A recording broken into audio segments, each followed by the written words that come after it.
And I want you all to know that we are fighting the fake news. It's fake, phony, fake. Fake news. Donald Trump has made that term famous. From clickbait stories to political agendas, fake news is spreading like wildfire. But what does the term mean? Fake news is a false story spread on the internet or using other media that looks real and is often used to promote a personal agenda disguised as news reporting. Some organizations are radicals that use a platform to spread their version of news. Stories they play can be true, and some have true facts but do not always reveal the entire story. For all the true stories, there are always others full of opinions and fake facts being used to rile up the general population. Fake news stories are designed to be divisive and look authentic. In one example, an ABC News lookalike website said that Obama was banning the pledge in schools. Totally not true. Another example, written by the Political Insider, twisted the words of the WikiLeaks founder to make it seem that Hillary Clinton was arming Islamic jihadists, including ISIS, when in reality they had been sent to Libya and ended up in the jihadist hands. Former Republican Congresswoman Michelle Bachmann was falsely quoted as saying that Jesus created assault rifles on the show Fox and Friends. She was not on the show when the quote started circulating, and it was found that the Facebook page that posted it was a satirical page. Fake news can also be put out by the government itself.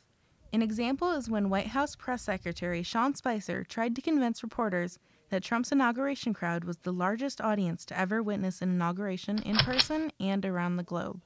There was then a post that went viral showing that Trump's crowd was about 1/3 the size of Obama's.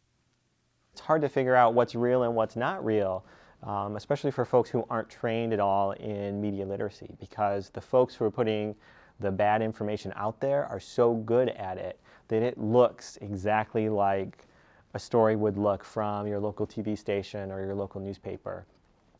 At first glance, stories like these may look true, and many believe that this is the real news, but it can come from almost anywhere. Your Facebook feed, shows on the internet, and websites. The stories they put out can look very realistic and can easily be mistaken for truth. Another confusing aspect of news publications are advertorials, which are paid advertisements in newspapers and magazines that look like journalistic works and can confuse the reader. Anybody who already has an idea that they're not getting the real story from journalists, whenever the accusation of fake news comes up, it only affirms that idea, right? So if you already didn't believe me, and then I gave you just one little reason not to believe me, then you wouldn't believe me even more, right? The lines of real, fake, and purchased are becoming more blurred, and trying to combat this is not easy. It's important to always check your sources. Some good ways to do so is by reading more into a story past the headline, fact-checking, checking for the author, and checking the date it was written. There are also websites, such as factcheck.org, that can help you sort out the fake headlines. The social media site Facebook is even taking measures to prevent the spread of more fake news through the site by teaming up with FactCheck to shut down fake articles put up, although it may not be as helpful that they are only shut down after it has already been posted. Things on social media spread so fast that it can be hard to take down before the post spreads. A recent MIT study says that fake news spreads faster than truthful news and to more people. The perception of the public is, that some of us are up to no good. I'm not, and I know others who are not.